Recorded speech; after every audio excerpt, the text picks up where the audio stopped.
What's going on, guys? Ryan Valet here, and it is another Monday agent call review. Don't forget that I do these every single Monday. This is something that everyone should have their mentor do for them. Whether it's a good call or a bad call, it's guaranteed to make you a better agent in the long run. Of course, it is unbelievably important to know what you're doing wrong, but it's just as important to know what you're doing right. So you can keep doing those things, wash, rinse, and repeat. If you would please like, subscribe, hit the notification bell, uh, comment down below on what you think of my review, maybe something I missed, something that you maybe would just add, or comment on what your favorite part of the call was that maybe I critiqued or that the agent actually did well. If you guys are interested in me reviewing one of your calls, I don't care if you're a part of the team or you're not. I'd be more than happy to review. I want to do this for everybody so everyone can get better. I truly believe this is a huge key part to becoming a top agent. Hey, Yes, how can I help you? yes, this is Nina. I'm just getting back to you. You were requesting information about life insurance, final expense. By who? You were requesting information for final expense life insurance. Okay. Your beneficiary is, and you put here your email. Is that correct? Yes. Yes. Okay, guys. So one quick critique that I've got for her is she started off the conversation as, "Hello, Mr. Jones." The issue with that is you can kind of start off on the wrong foot. If you're unsure of who you have or unsure of what's going on, it is easy for the client to not feel overly trustworthy. So she did great by verifying the beneficiary and the email. But what I would actually recommend is to state, okay, just to verify and then verify the pieces of information. Again, remember, you always want to assert yourself as an authority figure and that you know who you're talking to, even if you don't. All right, perfect. So tell me, how long have you been looking into these options? Uh, only a day or so. All right. Do you have anything in place now? I mean, I do got life insurance. Yeah, only a Okay. $10,000 policy. I do have life insurance. All right. So you're looking to add to what you currently have, right? Yeah, maybe. Yeah. It depends how much it is. Maybe. Okay, of course. I'm gonna look that up for you. And now let me explain how I can help you out here. My So another quick thing to add, she asked, does he currently have anything in place right now? And he said, yeah, I do have life insurance. So that is a perfect opportunity to kind of work him to figure out exactly what he's looking for. So she stated, oh, okay, so you're just looking to add to what you currently have. That's not terrible. And I've sold a lot of policies that way for people who just want to add more coverage. They don't want to touch what they currently have. So another way to work that is to maybe pump them up a little bit. Great. So you already understand how important it is to actually have something in place. So what exactly was it that you were looking to do then? Are you looking to add to what you currently have? Are you looking to try and get a cheaper rate for what you currently have? So with those two questions, it allows him to truly state exactly what he's looking for. And sometimes you get people who say, yeah, I mean, I just want to add to what I currently have. Sometimes you get people who say, I just want to save money. So it's kind of two direct questions that can be a bit open ended. Meaning that it could lead you, it easily leads you into the next part, which is whenever it comes down to it, Mr. Jones, if I could maybe save you money on what you currently have and get you more coverage, is that something you'd be interested in? It's kind of a silly no-brainer situation of, well, yeah, duh. If I could get more for what I'm currently paying, then why wouldn't I?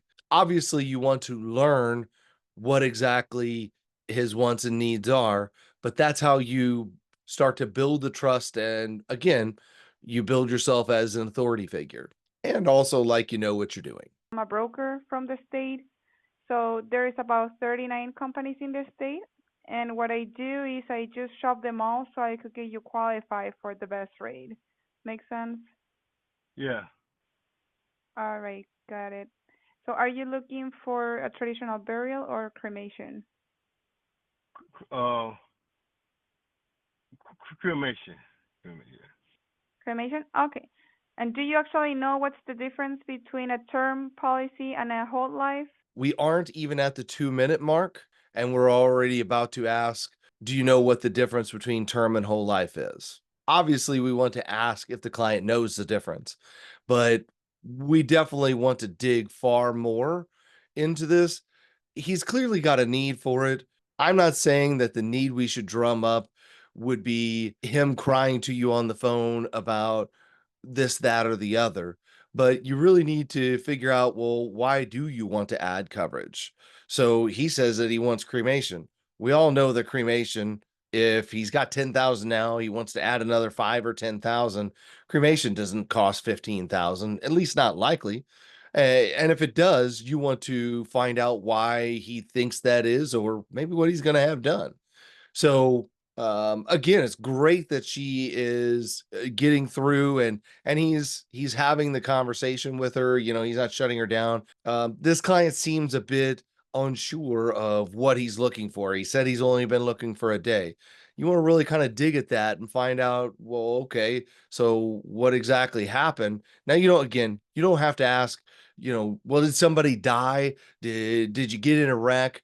Oftentimes people will tell you these things, but you do definitely want to have a little bit more of a conversation to make yourself maybe a little bit more memorable. And that it also gives the effect that you're truly trying to help and that you care. So just remember, you want to ask questions like, okay, so you want to be cremated. Okay, it's a good thing that you've got that plan in place.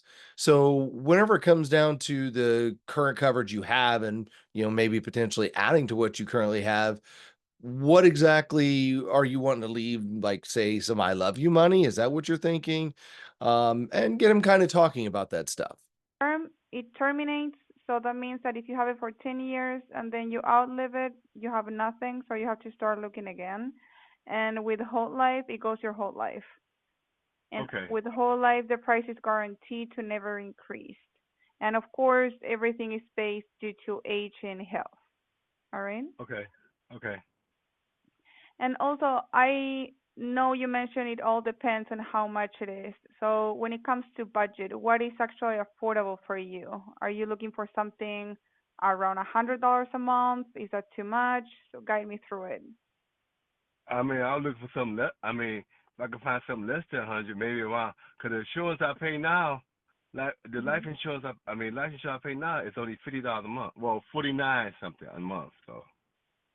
All right. Is that He just told her how much he's paying, and I'm sure she's going to ask who it's with, which really doesn't make a whole lot of difference, but he's telling her a lot of things without her even asking. So if she would have just asked a few more questions, I think she could have really gotten a lot more detail out of him, and again, could give a lot more substance to what she's going to offer to him. I will say that although she gave the explanation of term versus whole life, I would recommend to her to go into a little bit more depth with that.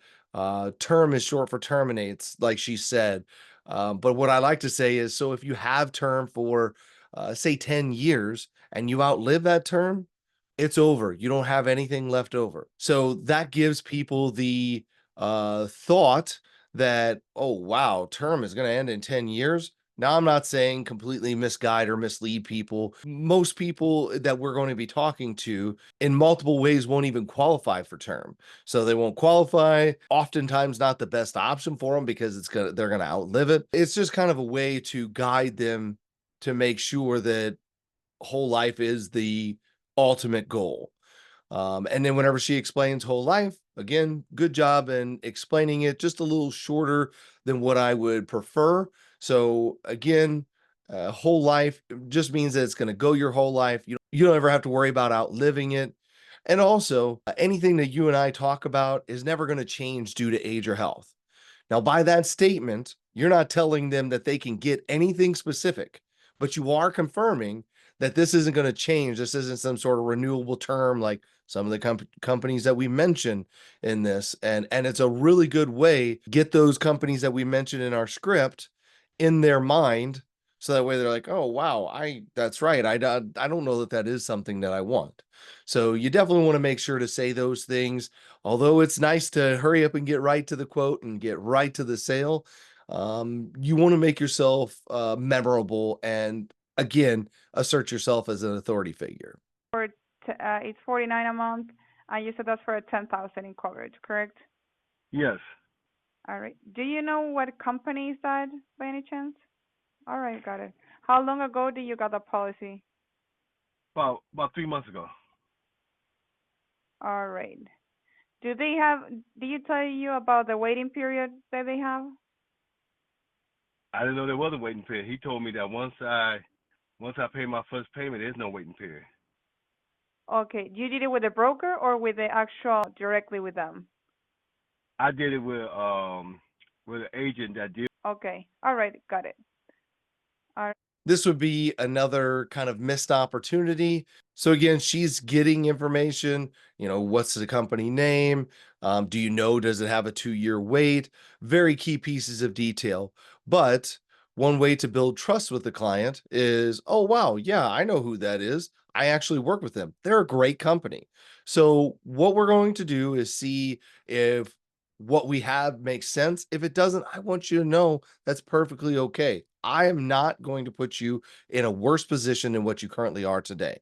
Does that make sense, Mr. Client? By doing that, you're instilling trust into the client that you're truly looking out for their best interest, which we all should be looking out for their best interest. Do not just replace a client's policy just to simply replace and make a damn commission.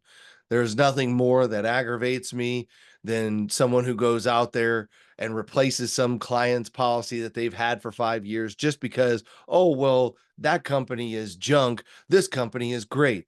Do not do that. Oftentimes, if the client's policy is outside of the 2-year contestability period, it's very difficult to make the case that you should be changing it. Just be very careful replacing anybody's policy. But in this case, what she can, again, to instill that confidence and build trust with this client is, okay, so with the policy that you currently have, if I could get you say 15, 20,000 for maybe just a little bit more, would that make sense?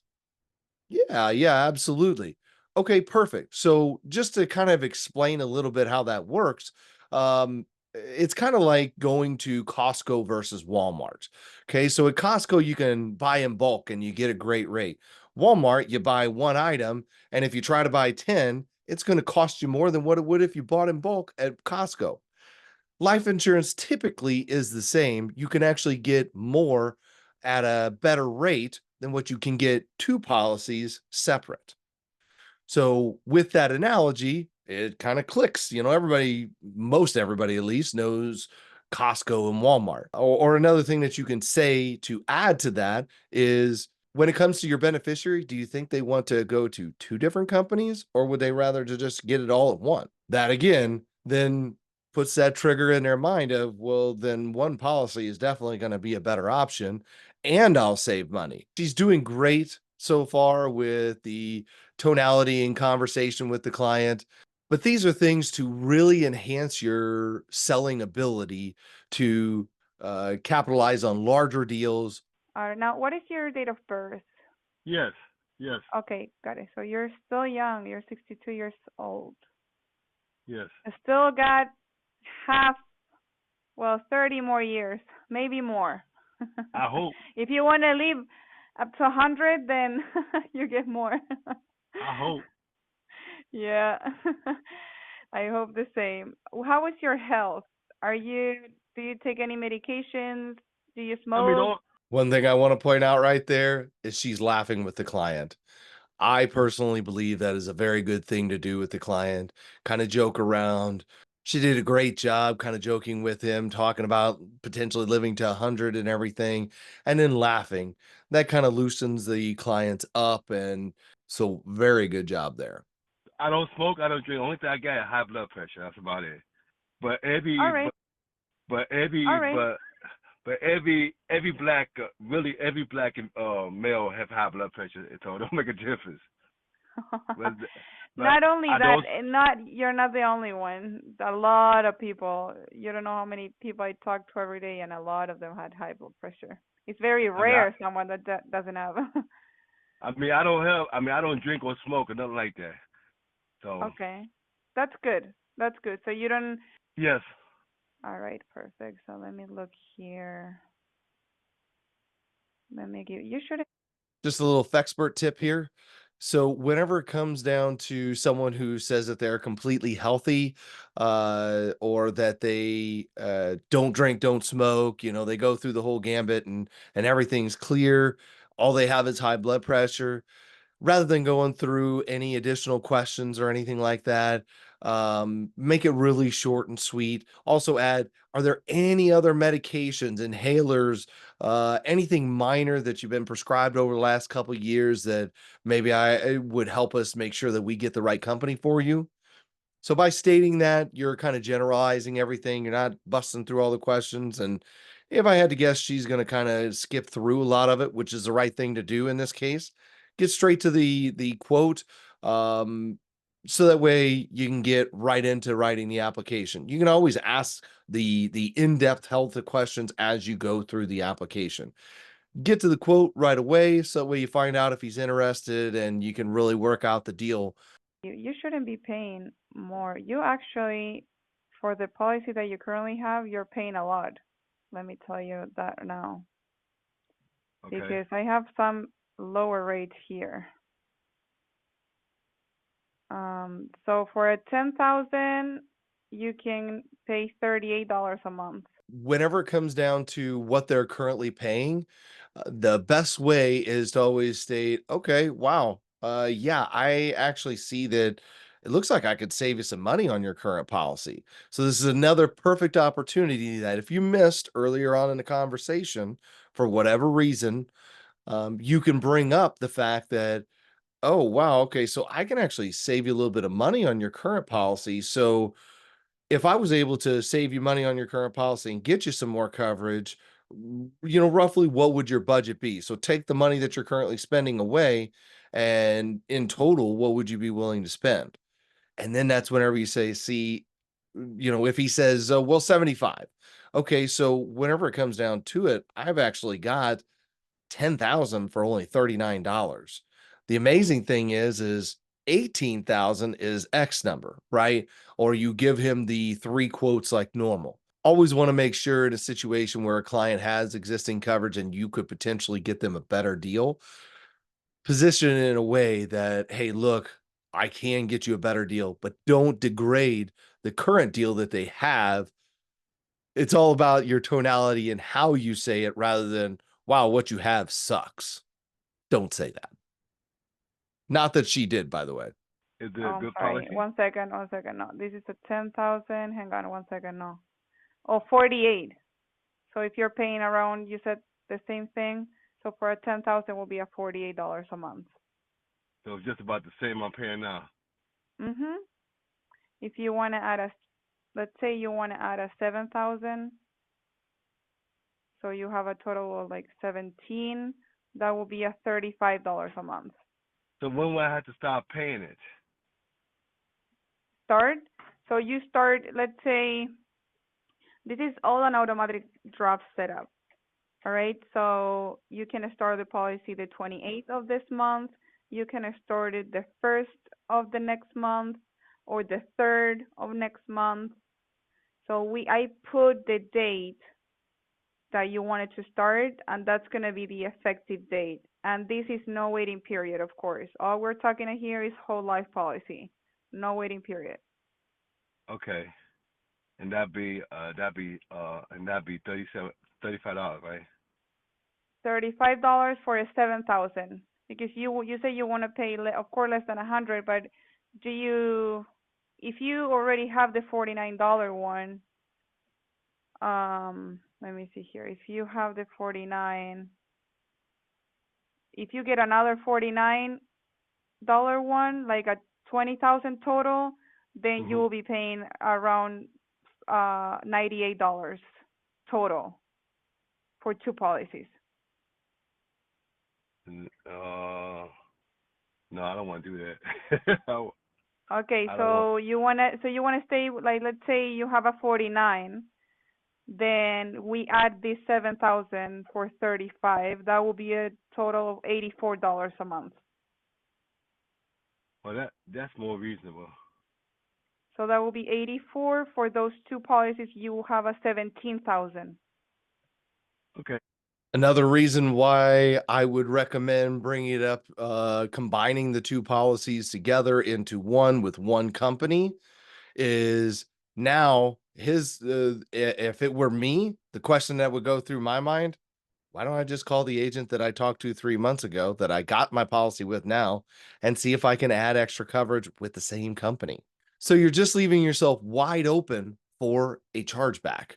Obviously, that's the last thing any of us want is to get any chargeback. So make sure that you're capitalizing on everything. This would be another perfect reason as to why you want to impress upon the client that, hey, look, getting more coverage in one place is always the best. And I can actually save you a little bit of money. And if she did the math, most likely, more times than not, you can actually save them a little bit of money on what they're currently spending.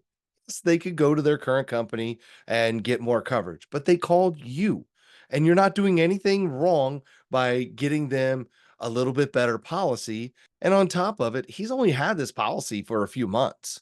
So it's not like he had it past the 2-year contestability period and you're kind of teetering on a potential issue. In this case, you absolutely have to capitalize in getting one policy. That's more reasonable. 17,000. Yeah. Now, here, let me look something here. 20. So let me look. Let's say here, 18, 84. So if you do, I'm just quoting you here. If you do with one company, $18. I'm sorry, 18,000 in coverage. That will be $84. You get 1,000 more in coverage just doing. Another thing I'm going to point out is we didn't give them 3 options.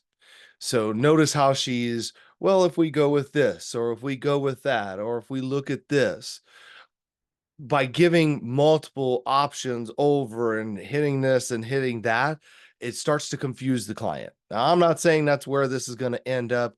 Maybe they wind up in a great friendship and he gets the 8,000 and everything's perfectly fine. But you have to be consistent with everything that you do. So that way you're always hitting the right points every single call. So in this case, again, don't give multiple options all around. Figure out exactly what he's looking for and say, okay, so here's where we're at. If you're unfortunately committed in a situation where you've just got to add the $8,000, then what you do is, again, assert yourself as the professional, the authority figure, and the fact that, so here's what I'm going to tell you, Mr. Client. If you were my brother, this is exactly what I would recommend for you. Okay, so we've got 16,000 and we've got 18,000. The 16,000 is $50, the 18,000 is $60. Which one of those makes the most sense and do you want to see if you can get approved today? So you're assuming the sale but letting them make their own decision. With one company, the $18,000. Okay. That's So just it's, an so option. instead of doing two companies, I'll be doing one.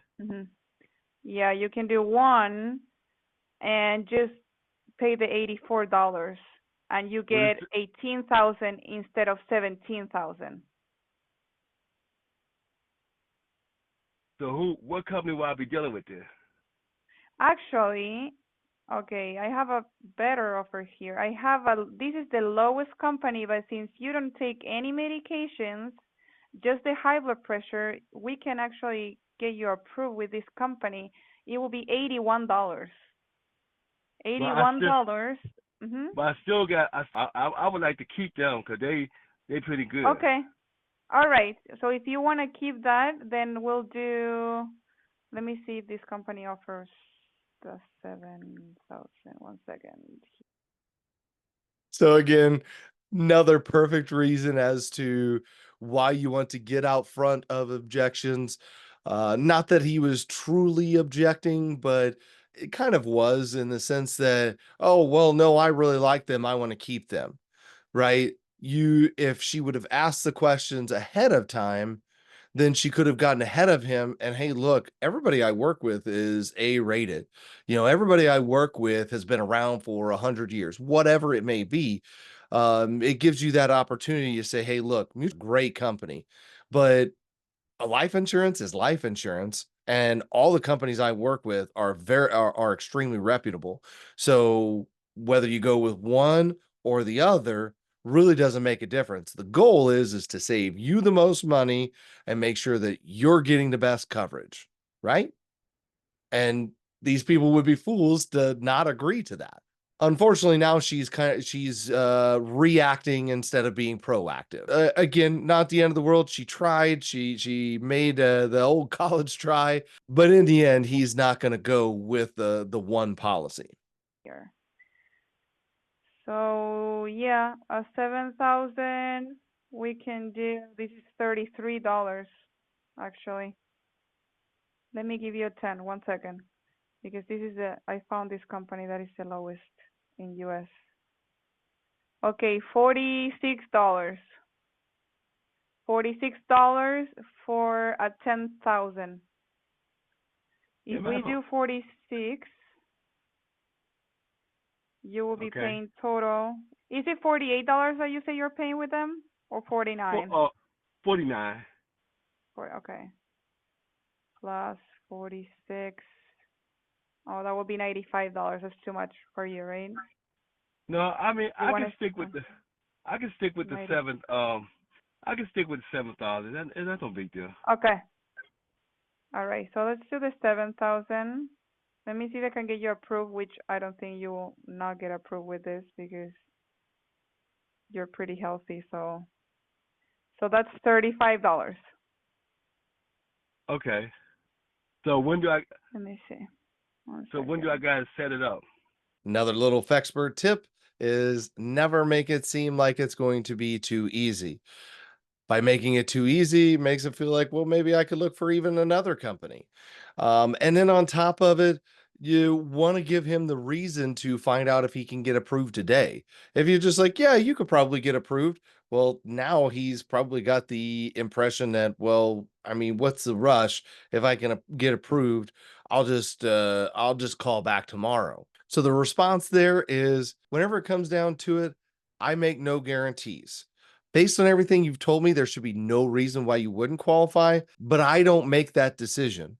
The company makes that decision. So we really do need to go through the application process to see if we truly get approved. That leaves them the scarcity or fear in their mind that, hey, look, I need to see if I can get approved, like she said. I'll do the application right now, and you tell me when you wanted to start the policy.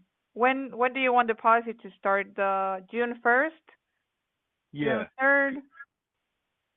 Could you call me back tomorrow at the same time? Cause right now, Yeah. I'm at my doctor office, so I gotta go see my doctor.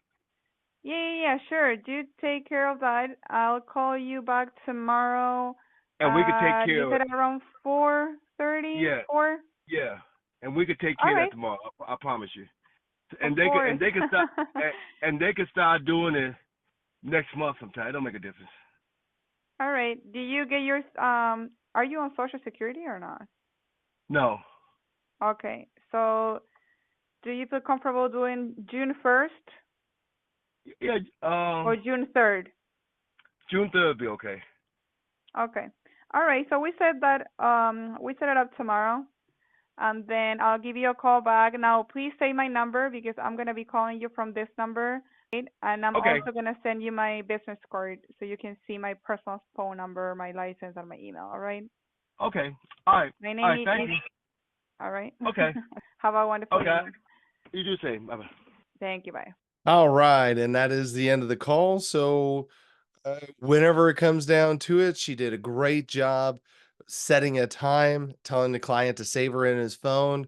I oftentimes don't recommend sending the business card unless you're actually going to go through the application, because sometimes the clients see you and they're like, oh, well, they just take it a little less serious. Plus, Sending a business card right before the application really instills the trust factor of, wow, this person's, this agent is sending me their personal information with their business card, and I see who they are. It's all in the moment. I will say that women can oftentimes get away with, like in this case, sending their business card early. I can't get away with that, I've learned, and maybe it's just because I'm too damn ugly, but it is what it is. So, nonetheless, she did good, solidifying it. So one of the minor recommendations that I would have for her is he stated that he was at the doctor's office and, hey, let's just do it again tomorrow. Maybe instead of just going along with him, say, hey, look, I actually work some really late hours. I'd be more than happy to give you a call a little bit later whenever you get home. We've actually done the majority of the work, so there's not much left for us to do other than the application. We're looking maybe 10 minutes, so we can get it knocked out really quick. You're going to be home, say around 7. So the longer you give somebody, the more opportunity they have to get something else or to talk to somebody else, especially the previous agent. So whenever it comes down to it, I want everybody to know that I do feel like she did a great job. Again, it was a little quick. The good news is she didn't spend a ton of time with this guy. So that way, if he doesn't answer tomorrow, she wasn't out a ton of time. She had a good, solid, pretty solid conversation with him. And I think he kind of enjoyed it and is interested. Will he be interested the next day? I don't know.